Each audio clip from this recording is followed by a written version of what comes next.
नमस्कार दोस्तों, मेरा नाम है विजय कुमार। आप देख रहे हैं कॉमिक्स पिटारा चैनल को। तो चलिए दोस्तों, राज कॉमिक्स में बाकेलाल की इस हास्य और मज़ेदार कॉमिक्स को शुरू करते हैं, जिसका नाम है वो मारा पापड़ वाले को। तो आप देख सकते हैं इसका कवर पृष्ठ, जो कि कुछ इस तरह का है। तो चलिए इसकी शानदार स्टोरी को शुरू करते हैं। विक्रम सिंह और बाकेलाल को लिए उड़न खटोला तीव्र गति के साथ उड़ा जा रहा था। बाकेलाल संभल कर बैठना, कहीं बादलों से टकराकर नीचे ना गिर जाना। महाराज, मेरा वजन तो बादल भी सह भी लेंगे, लेकिन कहीं भूल से आप गिर गए तो बादल भी फट जाएगा।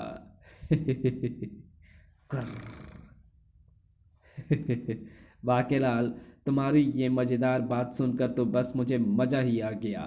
पुछ, तेरा सत्यानाश जय मुच्छड़। और अचानक ही चौंक कर कह उठे विक्रम सिंह, अरे बाकेलाल, वो देखो, ये सीढ़ी भूमि से आकाश की ओर आ रही है या आकाश से भूमि को जा रही है? बाकेलाल, कहीं ये स्वर्ग जाने की सीढ़ी तो नहीं है? ओहो, हाँ, जल्दी कीजिए महाराज। स्वर्ग की सैर के लिए स्वर्ग से देवताओं ने ही ये सीढ़ी आपके लिए लटकाई होगी। ऐसे अवसर बार बार नहीं आते। जल्दी स्वर्ग सिधारो, ताकि मैं वो गाना गाऊं, राम नाम सत्य है। और हाँ महाराज, स्वर्ग पहुंचकर चिट्ठी पत्री जरूर भेज दीजिएगा विशालगढ़ में मेरे नाम से। किंतु बाकेलाल, पहले तो मुझे विशालगढ़ ही पहुंचना है। तुम ऐसा करो, इस सीढ़ी से तुम स्वर्ग चले जाओ, मगर शीघ्र ही लौट आना। तुम क्या सोच रहे हो बाकेलाल? मैं सीढ़ी को उड़न खटोले की ओर खींच देता हूँ। ये सीढ़ी नरक जाने का रास्ता भी तो हो सकती है। ठहरिए महाराज, आपके बिना मैं नरक, मेरा मतलब स्वर्ग जाकर क्या करूँगा? मैं भी आपके साथ विशालगढ़ ही चलूँगा। मगर तब तक देर हो चुकी थी। ये क्या, मेरे स्पर्श के साथ ही स्वर्ग को जाने वाली सीढ़ी गायब हो गई। तभी धाड़! बाकेलाल बचो! विक्रम सिंह, बच मत, गिर! तुम दोनों अब मेरे सांप से नहीं बच सकते। ऋषि तो पृथ्वी पर होते हैं, ये ऊपर से कहां से आ टपक पड़ा? क्या कहा? मैं टपक पड़ा? अरे दुष्टो, जल्दी से बताओ कि तुम में से किसने छुआ सेतु को, वरना मैं तुम दोनों को साप दे दूंगा। ओह, मेरी नासिका में विकार आ गया है और वो ठीक समय पर हो गई है गायब। आह! छोड़ दे ऋषि के बच्चे, ये बाकेलाल की नाक है, सुड़क दूंगा। तुम दोनों में से कोई नहीं बोला। ठीक है, तो फिर लो, मैं तुम्हें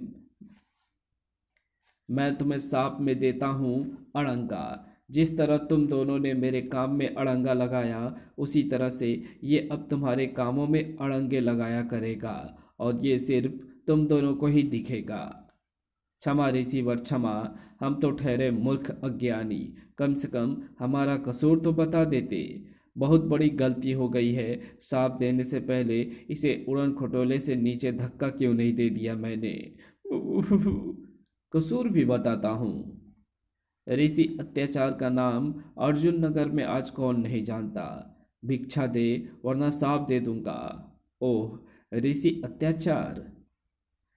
क्या है कि मैं हमेशा ऐसे ही वक्त भिक्षा लेने के लिए पहुंचता था, जबकि भोजन का समय होता है और भोजन बिल्कुल तैयार होता है। तब अनर्थ के भय से दानी मुझे कच्चा भोजन भिक्षा में देने की जरूरत नहीं करता, क्योंकि उससे पहले मैं उन्हें जो प्रवचन देता था। एक बार की बात है, आप अपने एक दानी भक्त की परीक्षा लेने इन भोजन के समय स्वयं भगवान महादेव साधु का भेष धरकर भिक्षा मांगने जा पहुँचे। किंतु दानी भक्त ने दिया उन्हें कच्चा भोजन। ये देखकर भगवान उससे क्रोध हो गए, और तब उस रात उस दानी के घर में आग लग गई और सब जलकर भस्म हो गए। अपनी पूजा अर्चना से मैंने बहुत पुण्य कमा लिया था। जब मेरा अंतिम समय आया तो मेरे सम्मुख प्रकट हुए स्वयं यमराज। ऋषिवर अत्याचार, आपने अपना सारा जीवन महादेव शंकर की भक्ति में लगाकर सशरीर स्वर्ग जाने का सौभाग्य प्राप्त कर लिया है। ओह, क्या सच? आज संध्या के समय महादेव के दर्शन के लिए पहले आपको सशरीर कैलाश पर्वत और उसके बाद फिर स्वर्ग ले जाने हेतु आकाश से पृथ्वी तक बनेगा एक सेतु, जिस पर आपको फटाफट चढ़ना होगा। आखिरी डंडे के स्पर्श से पूर्व आपका स्वागत होगा घंटों के कर्णप्रिय स्वरों से। मगर ध्यान रहे, किसी और ने उस सेतु को छू लिया तो सेतु गायब हो जाएगा, और तब आपको भी अपने प्राण साधारण मनुष्य की तरह कष्टप्रद ढंग से त्यागने पड़ेंगे। अच्छा, मृत्यु रात्रि। मृत्यु रात्रि शुभ रात्रि जैसा एक शब्द है। तब यमराज हो गए गायब उसी संध्या को। आहा, तो ये है पहले महादेव तक और फिर स्वर्ग तक मुझे पहुंचाने हेतु सेतु। मैं पसीने से लथपथ फटाफट सेतु सेतु पर चढ़ा जा रहा था। उस सेतु का अंत तो होता ही दिखाई नहीं पड़ रहा है, और तब मेरी प्रसन्नता का ठिकाना ना रहा जब, ओह, सेतु का आखिरी डंडा, और वो दिखाई पड़ रहा है महादेव जी का घंटा जो मेरे स्वागत में टन आएगा। किंतु इससे पूर्व कि मैं डंडे को पकड़ पाता, मेरा संपूर्ण शरीर हवा में तैरने लगा। अरे ये क्या, मैं तो नीचे गिर रहा हूँ, बचाओ। और इस प्रकार मैं यहाँ आ गिरा। और यही है तुम्हारा कसूर। हिच। क्या क्या हुआ रिसीवर? मेरी मृत्यु का योग है मूर्ख। अब मेरे प्राण लेने यमदूत पहुंचे हुए हैं। नहीं, हमसे ये अपराध अनजाने में हुआ है। अगर आपने अपना सांप वापस ना लिया तो आप सीधे नर्क में जाएंगे। क्या? नहीं नहीं, मैं नर्क नहीं जाना चाहता। ठीक है, जिस पल तुम अर्जुन नगर की सीमा छोड़ दोगे, अड़ंगा भी तुम्हारा साथ हमेशा के लिए छोड़ देगा। हिच। इसी के साथ रिसीवर अत्याचार के प्राण पखेरु उड़ गए। और बाकेलाल, अगर मुझे वास्तविकता का पता होता तो मैं कभी भी सेतु को छूकर ऋषि अत्याचार के स्वर्ग के रास्ते में बाधक ना बनता। अब जो होना होना था वो तो हो गया, मगर महाराज, वो अड़ंगा कहाँ गया? अड़ंगा यहाँ है बच्चू बाकेलाल, जरा इस उड़न खटोले के पेंचे ढीले कर रहा था। बाकेलाल, अड़ंगा तो सचमुच यहाँ कहीं दिखाई नहीं पड़ रहा है। बाकेलाल, ये कड़कड़ाने के स्वर कैसे हैं? मुझे तो ये अड़ंगे का ही कोई अड़ंगा लगता है महाराज। और बाकेलाल, उड़न खटोला टूट गया। हे भोले शंकर, मोटे को मेरे नीचे गिराना, तुझे मेरी कसम। ये था अड़ंगे का पहला अड़ंगा। इसे बाकेलाल का भाग्य कहें या विक्रम सिंह का दुर्भाग्य, होने वही जा रहा था जैसा बाकेलाल ने सोचा था। हे भोले शंकर, मेरी हड्डियों की लाश तेरे हाथ में है। अगर ये बच गई तो मैं तुझे सोने का घंटा भेंट में चढ़ाऊंगा, अगर याद रहा तो। मगर इसका क्या करें जब अड़ंगे अड़ंगे पे अड़ंगा डाले। क्यों बाकेलाल, विक्रम सिंह के गुदगुदे शरीर पर गिरकर बचना चाहता है? किंतु अगर ऐसा हो गया तो फिर लानत है मेरे नाम पर। ये सखा कहाँ से बीच में आ गई? ओह, अड़ंगे का अड़ंगा। बाकेलाल जाकर जाकर गिरा कीचड़ में। हाल कैसा है जनाब का? हाय, क्या हाल है आपका? छपाक। बाकेलाल, मैं अपनी तोंद के कारण चोट खाने से बच गया, मगर तुम तो कीचड़ में जा गिरे। कमल तो कीचड़ में ही अच्छा लगता है महाराज। तब बाकेलाल वहीं एक सरोवर में स्नान करके जब बाहर निकला, उफ, कहाँ गया वो कमबख्त अड़ंगा? एक बार मेरे हाथ लग जाए तो मैं उसकी सांसों में अड़ंगा लगा दूंगा। मैं कोई 24 घंटे तुम्हारे सामने थोड़ी रहूंगा, बीच बीच में आता रहूंगा अड़ंगा लगाने। थोड़ी देर बाद महाराज, जल्दी कीजिए, हमें शीघ्र अतिशीघ्र अर्जुन नगर की सीमा से बाहर निकल जाना चाहिए, अन्यथा क्या पता कि वो अड़ंगा अब कौन सा अड़ंगा लगाकर हमें किस मुसीबत में डाल दे। तुम ठीक कहते हो बाकेलाल, चलो, मगर उड़न खटोले के नष्ट हो जाने का हमें बहुत दुख है। बाकेलाल, ना जाने हम कब तक निकल पाएंगे अर्जुन नगर की सीमा से। अगर उड़न खटोला होता तो शायद हम विशालगढ़ पहुंचने वाले होते। मोटे मुटल ने जब ओखले में सिर दिया तब तब नहीं सोचा था। अब मूसल से क्यों डर रहे हो? बाकेलाल, रात हो रही है। मेरे विचार में अब हमें किसी वृक्ष पर रात बिता लेनी चाहिए।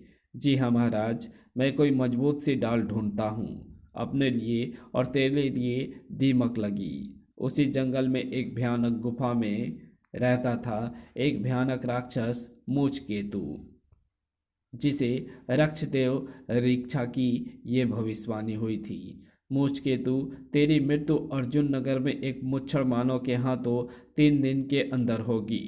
नहीं, मैं अर्जुन नगर से मूछों का सफाया कर दूंगा। मूछें रहेंगी सिर्फ मूछ केतु के नाक के नीचे। मगर अगर मैंने इस रूप में अर्जुन नगर में प्रवेश किया तो अर्जुन नगर के सारे निवासी मुझे देखते ही अपने अपने घरों में छिप जाएंगे। नहीं, मैं अर्जुन नगर में मानव रूप में प्रवेश करूंगा। और अब मैं परिवर्तित करता हूं अपना रूप मानव रूप में, जिसके लिए मुझे उतारनी होगी अपनी राक्षस वाली खाल। इस खाल को मैं वृक्ष की इस कोटर में छिपा देता हूँ। मुझ के तो चल पड़ा अर्जुन नगर की ओर। अब मैं रात्रि में चुपचाप सोते हुए अर्जुन नगर के निवासियों की मूछें उड़ा लाऊंगा और दिन में मैं रहूंगा नगर हजाम बनकर, ताकि मैं मूछ वालों की गिनती कर सकूं। और इस प्रकार उसी रात्रि से राक्षस मूछ केतु ने अभियान शुरू कर दिया था। उफ, मक्खी जितनी इसकी भी मूछ कितनी भयानक लग रही है। पूरे नगर को मुचमुंडा बना दूंगा ताकि मेरे जीवन पर कभी कोई संकट ना मंडराए। इधर रातों रात मूछे के सपाचट हो जाने से नगर के पुरुषों में फैल गया था आतंक। अजी, आपकी मूछें लगता है कि रात में चूहे कुतर गए हैं। मेरी मूछें कहाँ गई? कोई रात में मेरी मूछें भी उड़ा ले गया। मेरी भी। मैं तो किसी को मुंह दिखाने के काबिल भी नहीं रहा। मेरी पारो ने तो मेरी मूछों पर मुग्ध होकर ही मुझसे शादी की थी, मगर आज वो मुझे मुझ कटा कहकर मायके चली गई। पारो, मत रो गिरधारी, मूछें तो घर की खेती है, फिर उगाएगी। और तब अर्जुन नगर के राजा बेचारा सिंह के राज दरबार में, दुहाई है महाराज, दुहाई है। अरे महामंत्री, कहिए महाराज, हमारे पुत्र ने जन्म ले लिया है और हमें खबर तक नहीं है। महाराज, मगर महाराज, अभी आपके पिता बनने में तो पूरे 5 मास का समय बाकी है। क्या? तो फिर ये लोग अभी से क्यों आ गए? ओह महाराज, ये वो नहीं है जैसा कि आप समझ रहे हैं। ये तो फरियादी हैं जो अपनी फरियाद लेकर आपके पास आए हैं। महाराज, हमें वो समझ रहे हैं। अरे हाय हाय, सज रही है गली तेरी माँ सुनहरी गोटे में, सुनहरी गोटे में, रूपहली गोटे में। फिर जब महामंत्री ने बताई हकीकत तो क्या रहस्यमय ढंग से हमारे नगर के पुरुषों को कोई मोछ मुंडा करता चला जा रहा है। जी हाँ महाराज, अब आप ही बताएं कि हम क्या करें। अरे मगर महाराज, इसकी सूरत तो हमारी रानी मछलिका जी से मिलती है, केवल मूँछों का फर्क है। ये कैसे हो सकता है महामंत्री जी, क्योंकि मेरे तो मूछें अब हैं ही नहीं। खामोश महामंत्री, हमारी झोपड़पट्टी करते हो। तुम सेनापति धूर्त बिल्ला और मूछ चोर जल्दी से जल्दी पकड़ा जाना चाहिए, वरना 3 दिन बाद तुम्हारी मूछें भी उड़ा दी जाएंगी। हाँ, मगर हमारी रानी जी के तो हैं। झोपड़पट्टी करना मतलब बेइज्जती करना। मैं आज ही रात्रि गश्त बढ़ा दूंगा महाराज, और मूछ चोर को पकड़कर आपके सामने खड़ा कर दूंगा। अजी सुनते हो? ओह, महारानी मुझे पुकार रही है। अगर मैं ना गया तो भरे दरबार में आ जाएगी और फिर हो जाएगी मेरी झोपड़पट्टी। सभा समाप्त हुई। शीघ्र ही राज दरबार के निकट बने उस विशेष कक्ष में, अरे चुड़ैल, क्या अभी भी कुछ सुनाने को रह गया है? तेरे पिता ने धोखे से मेरी शादी तुझसे कर दी, क्या ये कम नहीं है? मुझे आज भी याद है उस मनहूस घड़ी का एक एक पल। तेरे पिता राजा दुराचारी ने विवाह से पहले मुझे ये बताया था कि देखो पुत्र, एक दुष्ट राक्षस मेरी पुत्री मछलिका पर मोहित होकर विवाह में हंगामा मचा सकता है। इसलिए हमने ये योजना बनाई है कि हम अपनी पुत्री के स्थान पर अपने पुत्र के विवाह का ऐलान करें। पर दरअसल लगन मंडप में हमारी पुत्री ही पुत्र का रूप धर कर बैठेगी और तुम्हें भी कन्या वेश में लगन मंडप में मेरी पुत्री के साथ 7 फंदे, मेरा मतलब 7 फेरे लेने होंगे। अगर ऐसी बात है तो मुझे मंजूर है असुर जी। पट गया मामला। इस प्रकार मेरा विवाह हो गया। वाह, राजकुमारी मछलिका ने क्या शानदार बांके नौजवान की सी मूछ लगा रखी है। ओम मंगलम भगवान। विदाई के वक्त तुम बुक्का फाड़ फाड़ कर रोई। ऊ माता श्री। ऊ। जाओ पुत्री, जल्दी करो, कहीं भेद खुल गया तो देने के लेने पड़ जाएंगे। हाँ हाँ पुत्री, और फिर प्याज के रस का असर भी हमारी आंखों से खत्म होने वाला है। इस प्रकार तुम्हारी डोली विदा हुई। चलो बला टली। वाह, इसके पिताश्री ने क्या तगड़ा दहेज दिया है। और तुम्हारी चांद सी सूरत देखने के लिए जब मैं प्रथम रात्रि तुम्हारा घूंघट उठाया, अरे तुमने अभी तक नकली मूछें लगा रखी है। प्रिय, चलो अब इन्हें उतार दो। चांद सी रानी हो मेरी, कब ऐसा मैंने सोचा था। आह, ये क्या, तुम्हारी मूछें तो असली हैं। हाय, मैं लुट गया। और अब मैं दूसरा विवाह भी नहीं कर सकता, क्योंकि मेरे जन्म कुंडली में ये लिखा है कि दूसरे विवाह के साथ ही मेरी मृत्यु हो जाएगी। हाय, मेरी जवानी लूट गई। हम नहीं भाई, मैं जी। हाँ, अब मेरा मुंह मत खुलवाओ जी। मैं झरोखे में से छिपकर सब देख रही थी। तब तो तुम्हारी राल टपक रही थी जब मेरे पिता दहेज का सामान तुम्हें गिना रहे थे।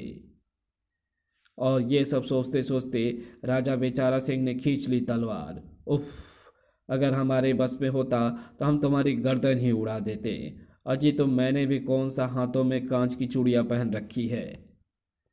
इधर सूर्यदेव के साथ ही बाकेलाल, उठो, सुबह हो गई है। ची ची। मेरी सुबह तो उस दिन होगी महाराज जिस दिन मैं विशालगढ़ का राजा। ओह, क्या कहा आपने महाराज, सुबह हो गई? तब तो हमें जल्दी से जल्दी अर्जुन नगर की सीमा से बाहर निकल जाना चाहिए। उसी समय कमाल है, शेरनी की प्यार भरी पुकार तो सुनाई पड़ रही है, मगर शेरनी खुद कहीं दिखाई नहीं पड़ रही है। घुर्र। ये तो मैं हूँ प्यारे अड़ंगा। शेरनी की आवाज़ का पीछा करवाते हुए तुझे मैं लेकर जा रहा हूँ बाकेलाल और विक्रम सिंह के पास। आखिर आज अड़ंगे लगाने की शुरुआत भी तो बढ़िया होनी चाहिए। ये दहाड़ बड़ी है, मस्त मस्त। ये इलू इलू क्या है। आऊं। और आखिर शेर को भी आ गया गुस्सा। दहाड़। इतनी देर से ढूंढता फिर रहा हूँ मैं। मुझे कोई उल्लू समझ रखा है। शेर हूँ, कोई मजनू नहीं।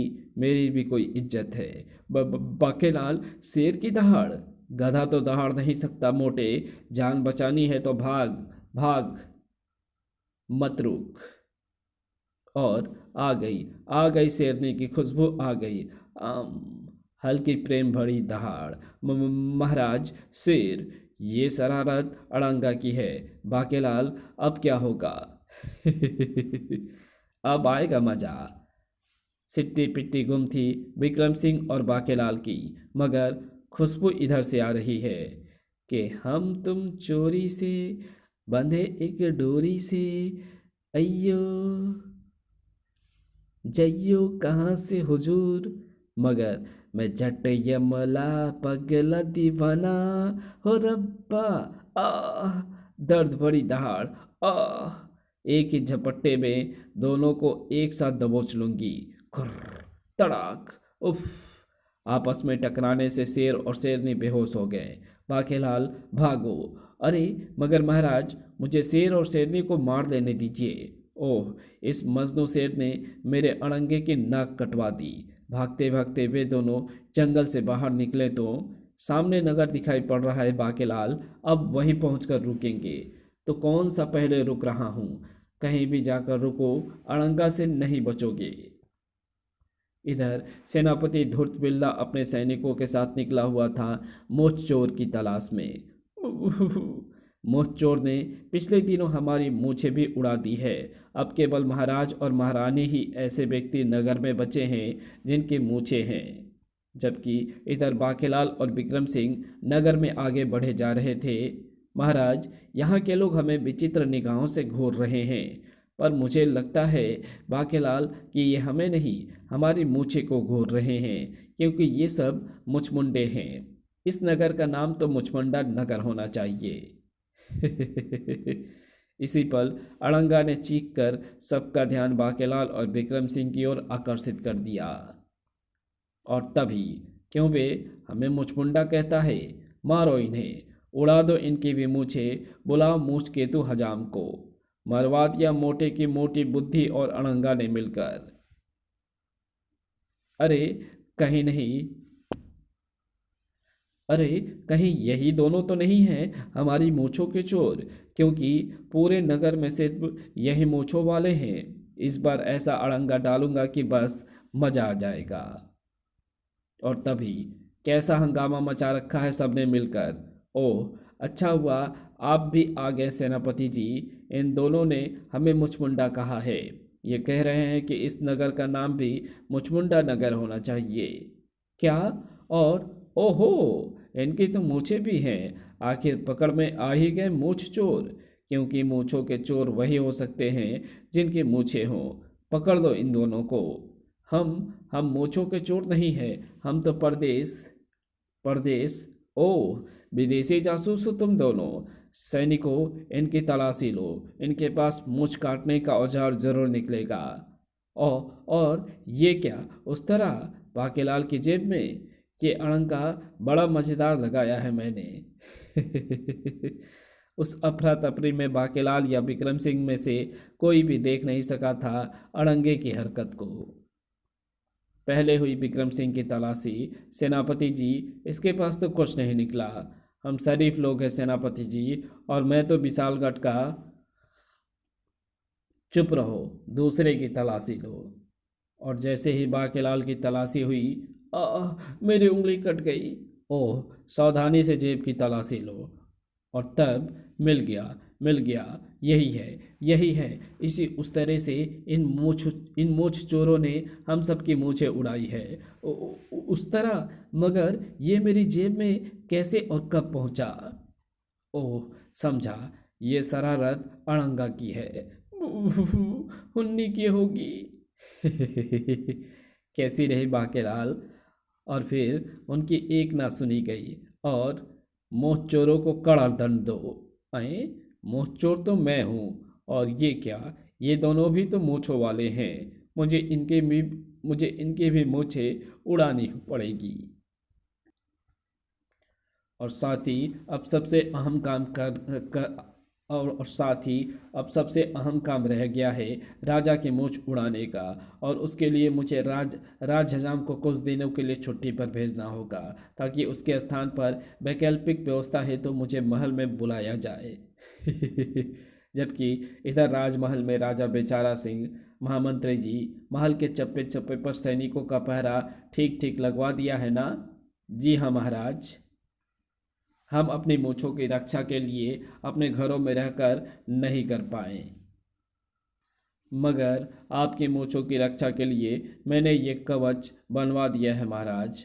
ओह, मूछ कवच! वाह!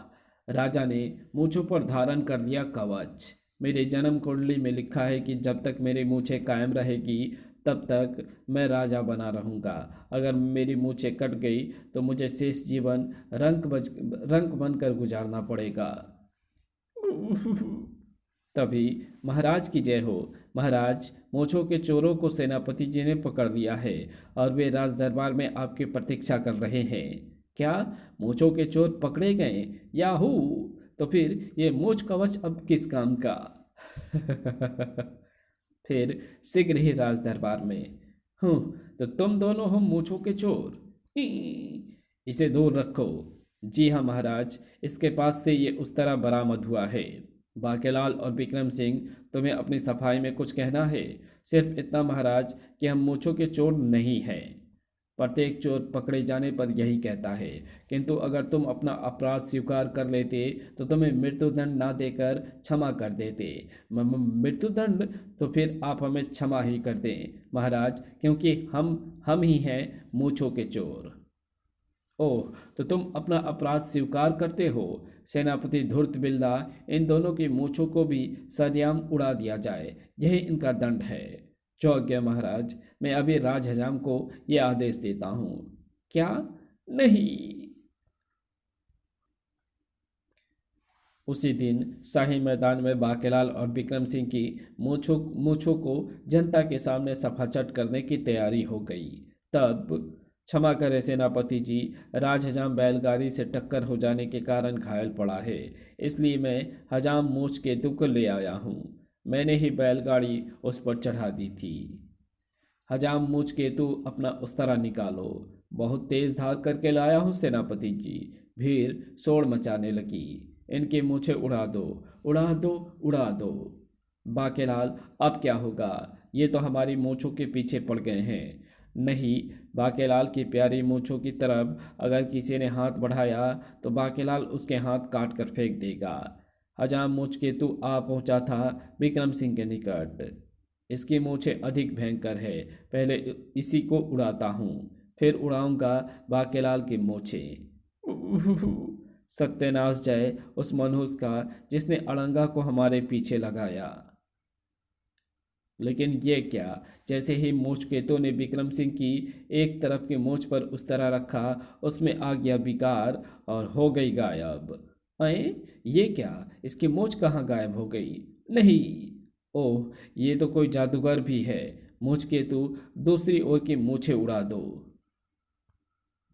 अब मूछ केतु ने विक्रम सिंह की दूसरी ओर के मूछ पर उस तरह रखा और उड़ गई।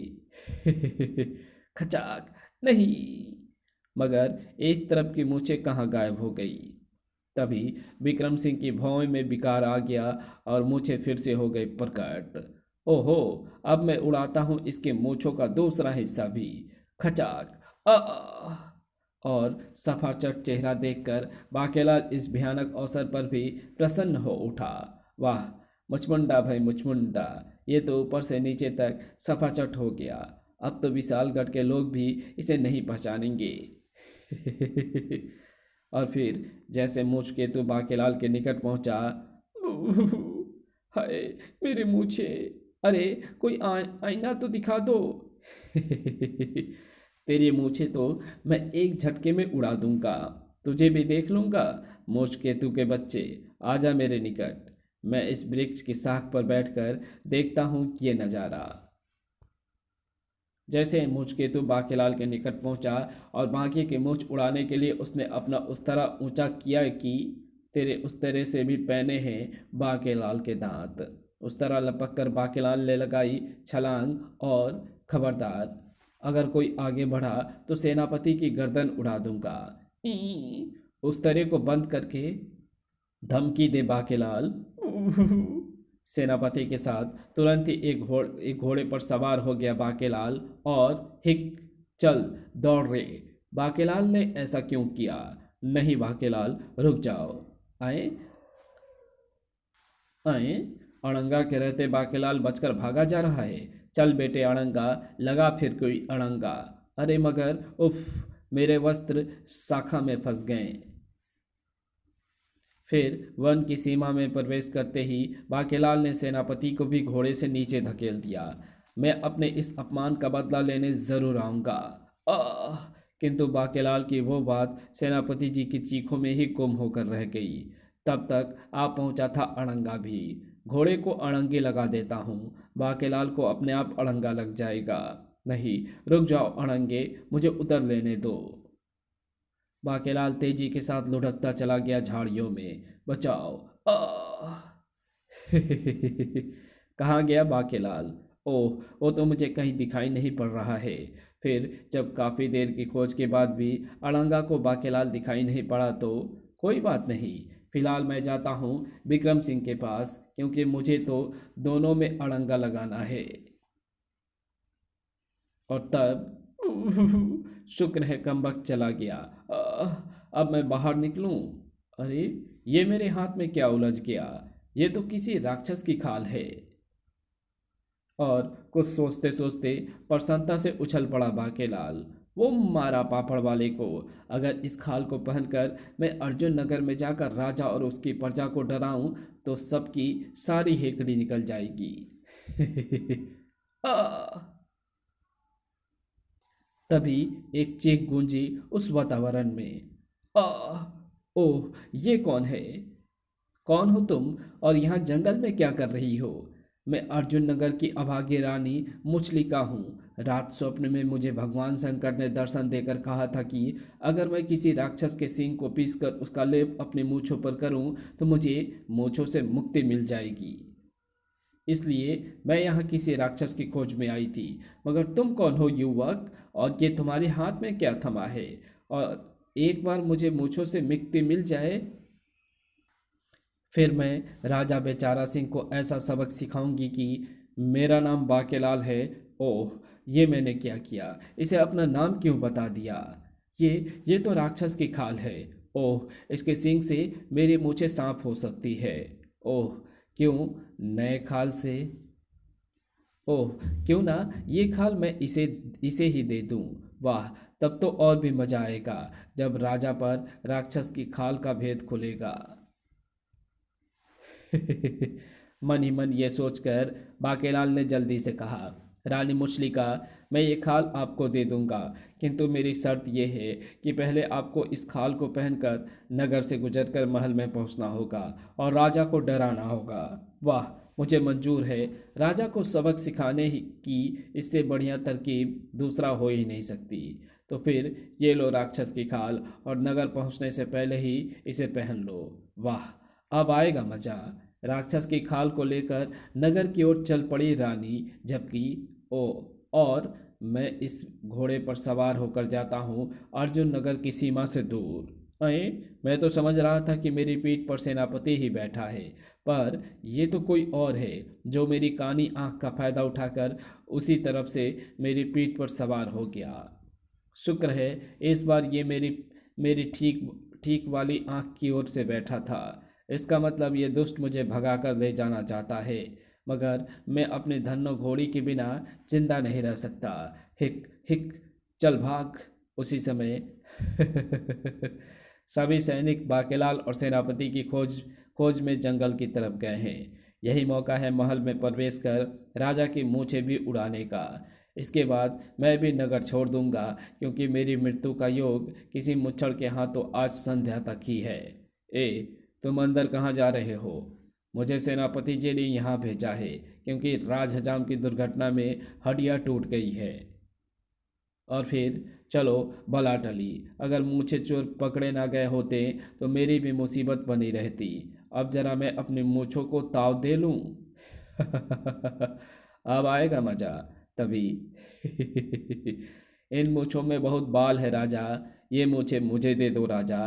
कौन है? बचाओ सैनिकों। इधर नगर में राक्षस रूप से भगदड़ मचाती चली आ रही थी रानी मुचलिका।